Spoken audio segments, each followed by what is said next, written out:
Sisi hatuogopi popote lakini tunataka tupate uhalali wa kisheria, uhalali wa kikanuni juu ya maamuzi haya.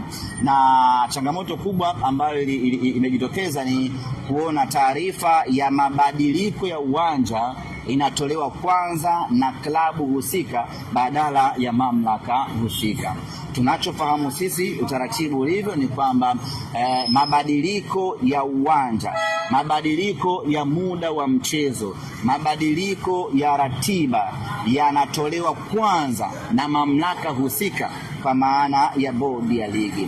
Haijawahi kutokea, hii ndo mara ya kwanza klabu inatangaza mabadiliko ya uwanja kabla ya mamlaka husika, kwa maana ya bodi ya ligi. Hapo ndipo ambapo sisi tunaona ipo shida, na tukaomba kupata ufafanuzi kutoka kwa bodi ya ligi, na bodi ya ligi ikatujibu, na mambo yanakwenda musana. Kwa hiyo sisi kwetu hatuna changamoto yoyote, tunataka tu kupata ufafanuzi, mambo mengine yaendelee. Ninachofahamu mimi na utaratibu ulivyo, mabadiliko yoyote yanatangazwa na bodi ya ligi na sio klabu husika ama afisa wa klabu husika.